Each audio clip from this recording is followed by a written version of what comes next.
welcome back to our channel RS Public School Barachaur for distant learning. कल हम लोग देख रहे थे क्लास 10 का चैप्टर था वन्यजीव संसाधन और आज हम लोग उस चैप्टर को कंटिन्यू करेंगे। Today will finish the chapter. तो हम अपने चैप्टर में हम लोग आगे बढ़ते हुए देखते हैं वन कटाई के परिणाम। जब भी पेड़ कटेंगे तो पर्यावरण को नुकसान पहुंचता है, ये सभी हम लोग जानते हैं नॉर्मली। और अगर नहीं जानते हैं तो आज जान ले कि पेड़ पौधे क्या करते हैं, हमारे इकोसिस्टम को बनाए रखते हैं, पर्यावरण जो है उसमें शुद्धता लाते हैं वो। बिकॉज आप सभी लोग जानते हैं कि plant takes carbon dioxide and releases oxygen, oxygen हम लोग छोड़ते हैं। तो वन कटाई अगर होगी, जंगल अगर काटे जाएंगे तो उसके क्या बैड इफेक्ट्स पड़ेंगे, क्या बुरा प्रभाव पड़ेगा हमारे वातावरण पे। पहला बुरा प्रभाव बाढ़ आएगा, ठीक है, दूसरा है सूखा और तीसरा है गरीबों को नुकसान। अब ये कैसे दिखे, वन अगर कटेंगे तो बाढ़ आएगा, ये कंफर्म है। क्यों? बाढ़ को रोकने के लिए जंगल बहुत उपयुक्त चीज होते हैं। अगर जंगल नहीं रहेंगे, अगर सिर्फ वीरान रहेगा, मैदान रहेगा तो बाढ़ आने की संभावना ज़्यादा रहती है। और अगर जंगल रहेंगे तो वो बाढ़ को रोकते हैं। इस वजह से जंगल बाढ़ रोकने के लिए जरूरी होते हैं।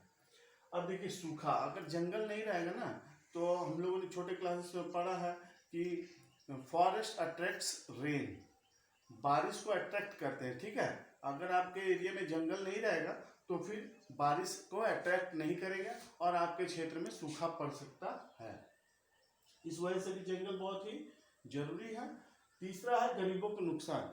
अगर जंगल में बहुत सारे ऐसे प्रजाति के लोग रहते हैं जिनका जीवन पूरा जंगल में ही बीत जाता है, वो सभी लोग जंगल से ही अपनी जरूरत की सारे सामानों को लाते हैं और पूरा जीवन जंगल में बिता देते हैं। तो जंगल अब नहीं रहेंगे तो उन गरीब लोगों को नुकसान पहुंचेगा, क्योंकि अब जंगल जितने कटेंगे उतनी दूर उनको जाकर के जंगल से लकड़ी लाना है, जंगल से अपने भोजन लाना है, तो उनके जीवन में तो कठिनाई बढ़ती ही जाएगी ना।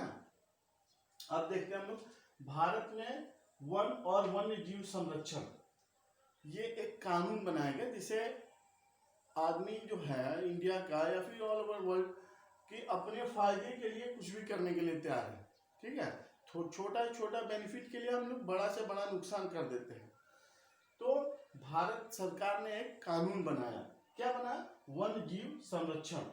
तो भारत के में वन और वन्य जीव संरक्षण के तहत संकटग्रस्त प्रजातियों को बचाना, ये जो वन्य जीव संरक्षण जो कानून लाया, इसके तहत उनका काम क्या था?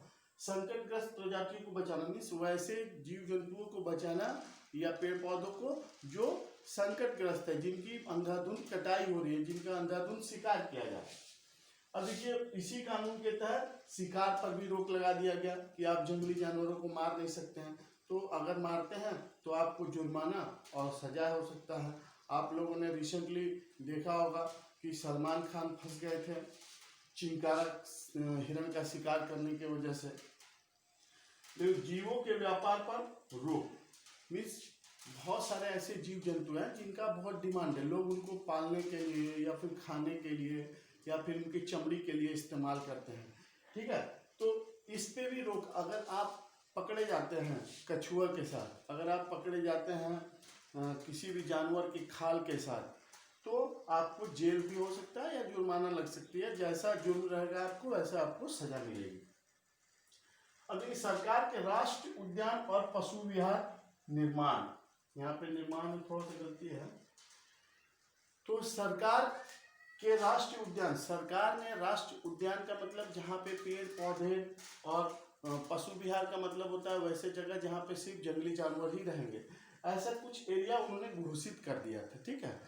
किया ही नहीं था, अभी भी है। बहुत सारे ऐसे राष्ट्रीय उद्यान है जहाँ पे मेडिसिनल पर्पस के ट्रीज या फिर वैसे पेड़ पौधे जो विलुप्त हो रहे हैं उनको बचाने के लिए सरकार ने उस एरिया को रिजर्व कर दिया है और वहाँ पे अब आप जा करके पशु पक्षियों का शिकार नहीं कर सकते या किसी प्रकार के पेड़ पौधों को नुकसान नहीं पहुंचा सकते हैं। अब देखिए वनों का वर्गीकरण, वनों का वर्गीकरण से क्या मतलब है? फॉरेस्ट, जंगल तो एक हो गया, पूरा एक शब्द है जंगल। लेकिन फॉरेस्ट को भी अलग अलग कैटेगरीज में डिवाइड कर दिया गया है। क्यों? ताकि लोगों को सहूलियत हो। आरक्षित वन वो वन है जहाँ पे किसी के भी जाने की मनाही है, वहाँ पे सिर्फ गवर्नमेंट और गवर्नमेंट ऑफिसर्स ही रहते हैं और उनकी सुरक्षा करते हैं, वहाँ कोई जा नहीं सकता है। वैसे वन कहाँ पाए जाते हैं? तो मध्य प्रदेश है, केरल है, महाराष्ट्र है, इन सब जगहों पे ऐसे जंगल हैं जहाँ पे किसी की आवाजाही पे मनाही है। वहाँ पे सिर्फ गवर्नमेंट और गवर्नमेंट ऑफिशियल्स लोग ही रहते हैं और वो जंगल की सुरक्षा करते हैं। अब देखिए, रक्षित वन ऐसे वन हैं जो कि जहाँ पे लोग जा तो सकते हैं या फिर भविष्य में वो जंगल विलुप्त हो सकते हैं या फिर उस जंगल में पाए जाने वाले पेड़ पौधे विलुप्त हो सकते हैं। इस वजह से सरकार उनको सुरक्षा प्रदान करती है ताकि भविष्य में वो खत्म ना हो जाए। इस तरीके के वनों को रक्षित वन कहा जाता है और ऐसे वन पाए कहाँ जाते हैं? ज़्यादातर हरियाणा, पंजाब और हिमाचल प्रदेश। ठीक है, ये 3 स्टेट्स हैं। औगीकृत वन जो है वो नॉर्थ ईस्ट में पाया जाता है। नॉर्थ ईस्ट मतलब वही नागालैंड, सिक्किम, ये सब में पाया जाता है, असम। तो औगीकृत वन में कोई भी जा करके रह सकता है, लेकिन वहाँ पे शिकार की मनाही होती है, फिर भी लोग करते हैं। वहाँ से जंगल में आप लकड़ी भी काट सकते हैं, लेकिन उसका भी एक पैमाना है। आप अंधाधुंध कटाई नहीं कर सकते हैं, अपने ज़रूरत अनुसार कुछ लकड़ियाँ काट सकते हैं या शिकार भी कर सकते हैं, लेकिन आमतौर पर शिकार पे मनाही होती है, रोक रहता है सरकार के ऊपर से। उस तरीके के वनों को औगीकृत वन कहा जाता है। ठीक है, और यहाँ इन जंगलों में लोग जा करके रह सकते हैं और यहाँ पे रहते भी हैं। आदिवासी लोग जो है वो मूल रूप से वहाँ के हैं, तो वहीं जंगल में अपना जीवन व्यतीत करते हैं। अब देखते हैं हम लोग समुदाय और वन संरक्षण। अब तक हमने देखा कि सरकार ने तमाम तरह के कानून बनाए, ठीक है, और वनों की सुरक्षा के लिए या जीव जंतुओं की सुरक्षा के लिए कानून बनाया है, सरकार उनका सुरक्षा कर रही है। लेकिन अब हम लोग देखेंगे कुछ ऐसे खास समुदाय के लोग हैं जो वनों के संरक्षण में और जीव जंतुओं के सुरक्षा के लिए वो स्वयं आगे आए हैं। ठीक है, तो देखिए यहाँ पे सरिका बाघ रिजर्व नुमाइंद, यहाँ पे क्या किया कि यहाँ सरिका बाघ रिजर्व जो है, यहाँ के जो लोकल लोग हैं, जो ग्रामीण लोग हैं, उन लोगों ने सरिका बाघ रिजर्व जो है वो मिनरल एरिया है, वहाँ पे आपको various types of minerals are found there. तो वहाँ के लोकल लोगों ने कह दिया कि भाई यहाँ पे किसी प्रकार का कोई माइनिंग कार्य नहीं होगा। माइनिंग का मतलब होता है खनन, किसी तरीका का कोई खनन कार्य नहीं होगा, क्योंकि इस खनन कार्य की वजह से दिक्कतें पैदा हो रही है जंगली जानवरों को।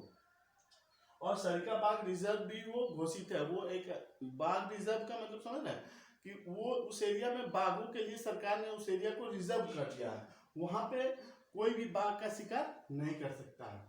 सेकंड में देखते हैं, अलवर में 5 गांवों ने मिलकर वन भूमि को भैरव देव डाकव सेंचुरी घोषित कर शिकार बंद कराया। अलवर जो जगह है ये शायद राजस्थान में है, और यहाँ पे 5 गांव के लोगों ने मिलकर वहां की जो जंगल है उसको क्या किया है, डाकव सेंचुरी, भैरव देव डाकव सेंचुरी नाम से घोषित कर दिया है। उसको देवभूमि वो लोग कहते हैं। ठीक है, वहां पे शिकार नहीं कर सकता है कोई भी। अगर कोई शिकार करता है तो इन्हीं गांव के लोग मिल करके उसे पकड़ते हैं, पुलिस के हवाले करना, या फिर कोई अगर जा रहा है तो उन्हें रोकना कि नहीं यहाँ पे शिकार नहीं करना है। इस तरीके का जो काम है ये यहाँ के 5 गांव के लोग मिल करके करते हैं। अब देखिए चिपको आंदोलन, ये कहाँ पे हुआ था? उत्तराखंड में हुआ था चिपको आंदोलन। तो चिपको आंदोलन में हुआ क्या था, लोग उत्तराखंड के जो लोग थे वहाँ पे जंगल काटे जा रहे थे, तो वो पेड़ों से लिपट जाते थे, और पेड़ों से लिपटने के बाद उनका ये कहना था कि अगर आपको पेड़ काटना है तो पहले मुझे काटे फिर पेड़ काटे। ठीक है, कोई भी आदमी पेड़ काटने के पहले किसी आदमी को काटना पसंद नहीं करेगा। इस वजह से ये एक शांतिपूर्ण आंदोलन था जिसके तहत लोग पेड़ों से चिपक जाते थे और पेड़ों को बचाते थे। अब देखिए बीज बचाओ आंदोलन oppose the use of chemical fertiliser.